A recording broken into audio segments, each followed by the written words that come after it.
A war is a laboratory, and what it does is it says, these are realities, and you have impressions about realities that are often false.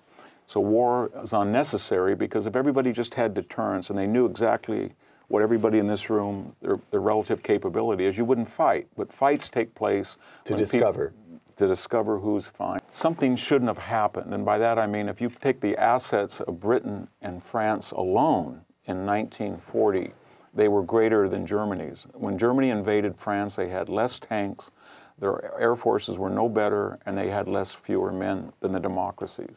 Had the United States had a non-aggression pact, or even an alliance with France, and delivered soldiers there, Germany would have never invaded.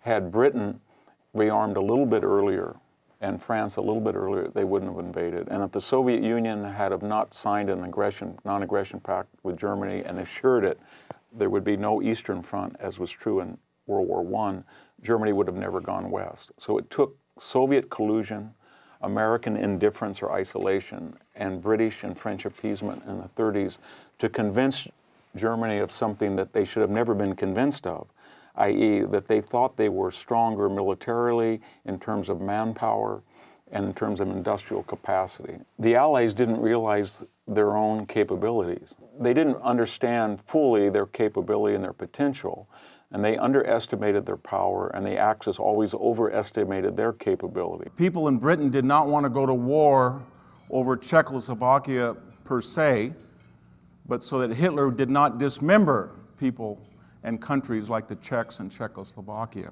And that's the essence of what deterrence is. One way to remember about it, it has an evil twin called appeasement. Deterrence is basically you try to force somebody to do something that he otherwise does not want to do. We do it in our own lives. You have children that you deter, and you have children that you appease. Notice the etymology. Deterrence is from the Latin terreo, to terrify somebody from something. If you have a child and you say, do not come back after 11 or else, or you can try appeasement, which is from the Latin word pax, pacify. I want to explain to you why it would be not in our family interest if you came after 11. But if you did come after 11, I'd want to be in your place and understand where you're coming from. That's appeasement. There's 3 or 4 things to remember about deterrence and appeasement.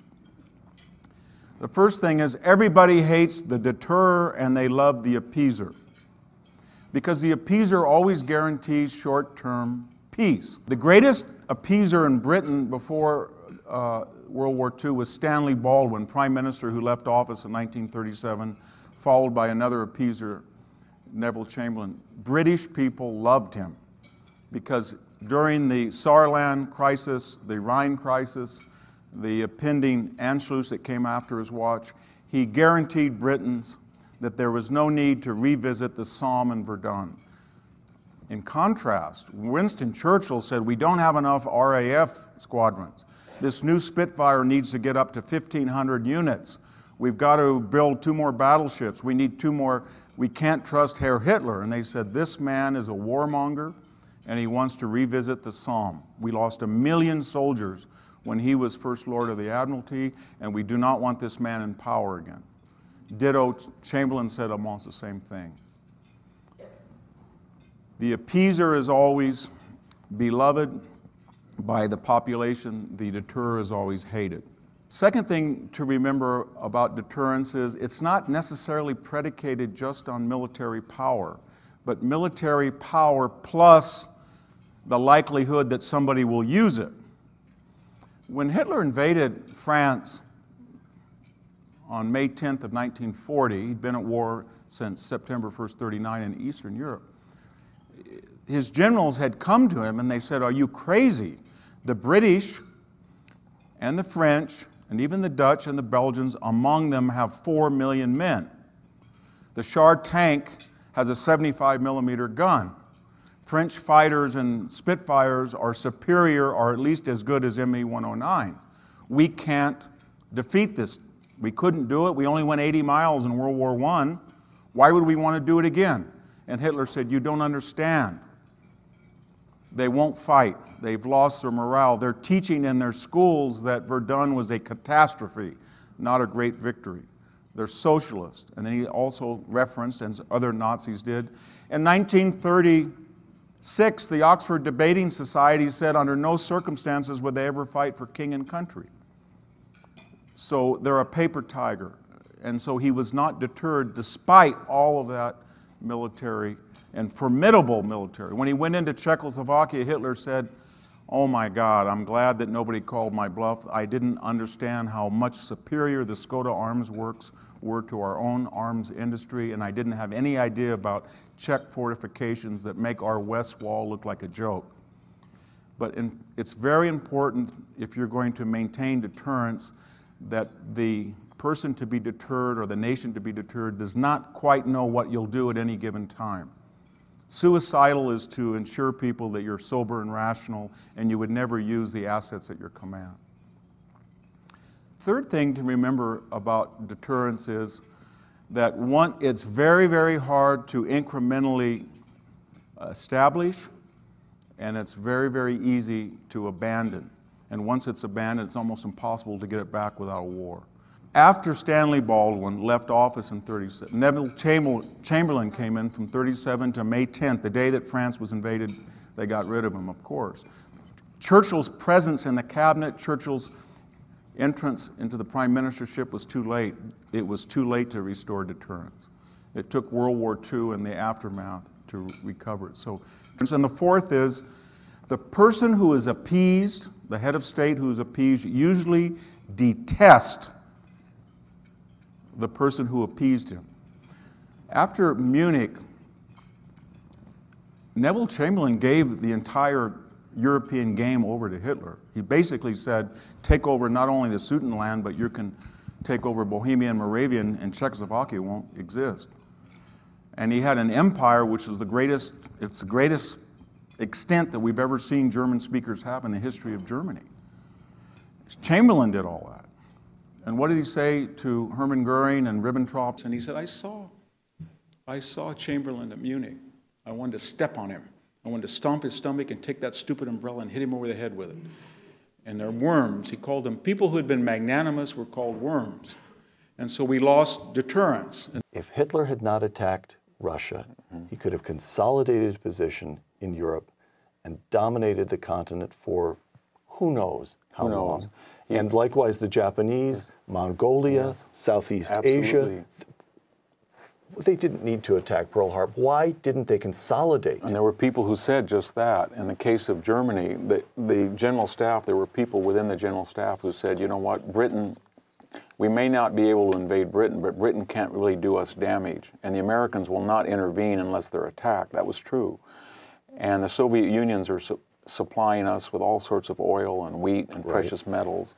And we've won the war. They thought they won the war by April 1941. They won the war for Europe. Yes, they did, and they had the resources of today's European Union. But human nature being what it is, Hitler's idea was, he had this ratio in his head. Half Russia is going to collapse in half the time that France did. That was part of it. Part of it, he had not been defeated. But deterrence doesn't do you any good unless the enemy knows that. Hitler himself said, had they told me they have already 2,000 T-34 tanks, which were better than every class of German tank, I wouldn't have invaded. Why did the Japanese attack on December 7th? They thought that the United States' greatest ally in the war was Britain, and from September 1 to December 7th, they had no problem with watching London go up in flames. So the Japanese military said, you know what? These people did not want to go over and help Britain, so if we just do a lightning attack at Pearl Harbor and wipe out their fleet, maybe we'll catch the carriers. They didn't, but they thought they would. They will sue for peace, and then there is all of these orphan islands that there's no colonial powers. France doesn't exist. We'll take over Southeast Asia. They did. The Netherlands doesn't exist. It's occupied by Germany. We'll get Java and Indonesia, etc. The Americans won't care. We'll have to take the Philippines from them, of course, but after all, they don't want to fight. That was a very wrong conclusion because, of course, public opinion went from 35% wanting to enter World War II to 95%. But the Japanese, it didn't matter, it was too late. The Japanese did not sense that from America. The thing about deterrence is it doesn't really matter that the British fleet is the largest in the world and ours is the second largest, or that we have a capability within 3 years to build a bigger fleet than all the fleets in the world combined if you don't display that deterrence. And they thought, well, deterrence isn't really material, it's spirit. And we have Elan, and we've got a new paradigm where modern fascism marshals the state, it's technologically superior, and we didn't disabuse them of that. Deterrence is also perceptions as well as actual strength. Under the laws of deterrence, going back to classical antiquity, central to it was disproportionality. Don't dare do this because we are unpredictable and we're going to reply in a way that's overwhelmingly disproportionate in the way that the Israelis say do. But what would encourage an aggressor to do something stupid would be to ensure that you believed in proportionality. So if you attack Portland, don't worry, we'll just attack Pyongyang, but nothing else. And the old idea was, if you dare attack Pearl Harbor, you're going to have an extension war, we're going to burn down Tokyo. But we didn't communicate that. And once we started to communicate that in the Cold War, we had a relative peace. Jimmy Carter was beloved 1977, 78, 79. And what did he do? He slashed defense, but more importantly, he said the following: I have no inordinate fear of communism. All of our human rights issues will adjudicate our entire foreign policy. Not one soldier will die on my watch. I will sell F-15s to Saudi Arabia, but they will not have bomb racks on them, I guarantee that. And in that process, so incrementally and insidiously was he giving the message that people and nations could take advantage of. So that 12-month period, remember, between 1979 and the end of his term in 1980, all of a sudden, the wonderful world, his approval rating was 58%. And all of a sudden, people said, this guy might not win re-election. That nut Reagan, who doesn't even want to get back the Panama Canal, is coming in. So we might as well cash in our chips. So the Russians went into Afghanistan, the Chinese invaded Vietnam, they got rid of the Shah, they took American hostages, there were communist insurrections in Guatemala, Honduras, Nicaragua, and it was sort of, let's get what we can while we can, because no president would be as stupid as this guy. I mean, when Reagan came in, people demonized Reagan, and it took him 3 to 4 years to restore deterrence. And as somebody who lived through Reagan's era, I can tell you that people hated Ronald Reagan, and he was very unpopular in 81 and 82. You turn on the TV, and it was the day after the nuclear winter, I think Carl Sagan told us about, deploying Pershing missiles in Germany, was going to start a nuclear war. He was bombing, invading Grenada. He was just Trumpian. The point was, it was a perception. Just like the Falklands War. That's a stupid thing. Why would Argentina think they could get away in invading Falklands and attacking the country that produced Nelson and Wellington? And the answer is that a backbencher in the British Parliament had used the word Malvinas. They had withdrawn their only one minesweeper, and they had a new prime minister who was female, who didn't have cojones or machismo, as the Argentine dictator said. That's an ironic joke, isn't it? With Margaret Thatcher. So they thought they could get away with it. So what are wars? Wars are a laboratory experiment to prove who was actually strong in the first place. Because once you have faulty perceptions, reality is often the check. When Dean Acheson said that South Korea is not within our realm of defensive capable assistance, the North invaded just 3 months later. When April Gillespie said, we don't intervene with border disputes between Kuwait and Iraq, then Saddam invaded. And we forget that gestures, statements, assurances to unpredictable aggressors that we won't react are very, very dangerous. The appeaser always guarantees short-term peace. We've seen that with President Obama. He calls it smart diplomacy. Each time an incident arises, he diffuses the situation. It's almost like stopping up a steam boiler. It's going to get bigger and bigger and bigger, but it does not explode on your watch. Nobody has been nicer to Vladimir Putin under reset than Barack Obama. Vladimir Putin detests Barack Obama. So do the Athenian theocrats, because they feel that either he has no consistency, or he doesn't think like they do, or he doesn't represent the government of the United States. I'll give you an anecdote off the record. The Chinese government once in a while sends their press attaché to berate columnists who have been unfair, they feel, to the Republic of China. A young woman came, very attractive woman, about 30, came to see me. The Hoover Institution said, we don't feel that your columns on China are correct. And of course she had tight jeans, boots, all these gifts, which I had to explain to her that I could not accept. And anyway, we started arguing and arguing and arguing, and after about an hour she said, turned off her little tape recorder and said, can I talk to you a minute off the record? And I said, yes. She said, what is it with Obama? Every leader tries to protect their own interest. He's not protector, and he lets us do this, he lets North Korea do this, he lets Iran do this. Why is he doing this? We think there's a plot. We don't like him. And I said, what is the plot? He thinks he wants to draw us in and he's going to clamp the American trap on us. And I said, promises, promises. It's not going to happen. But the point I'm getting at is she represented a contempt for somebody who had been nice to them. I think we could make the argument that whether Obama knew it or not, he lost U.S. deterrence. And he did it in 3 or 4 ways. The first was material. The defense budget, I think, is scheduled to be 3.2% of GDP in 2016. With sequestration and cuts, it may go down to 2.6. And when the president says, well, ideally we'd like to build down to just 500 nuclear weapons with Russia, in Obama's ethereal world, nobody would be so Neanderthal to count nuclear weapons except people in the real world, because they feel that they're under a defense umbrella. And it sent the message to all of these different countries that the United States materially would not be able to defend them. If the president says to an Arab country, if we see some chemical weapons moving around, that would be a game changer, that would be nobody's going to believe that. If he says to Putin, after going into Georgia under the last year of the Bush administration, then into Crimea, then into eastern Ukraine, if you do this again, that would be a real step-over line as far as we're concerned. No one's going to believe it. If he says to Iran, as he has on 5 occasions, you better stop enrichment by the UN summit, by the first of the year, by the G20, nobody in Iran believed that. And they were right not to believe it because they got a much better deal. So whether we like it or not, what we say now means nothing, and it's an invitation for aggression. There's a third thing that he did, I think, which was unwise. Teddy Roosevelt said, speak softly and carry a big stick. He did not say, speak loudly and obnoxiously and carry no stick at all. And that's what we're doing. That if you're not going to deter him, then don't insult him gratuitously. Don't say, well, you know, Putin is just like kind of a class cut-up, a guy that slouches in the back of the room. Or he's in kind of into a macho shtick.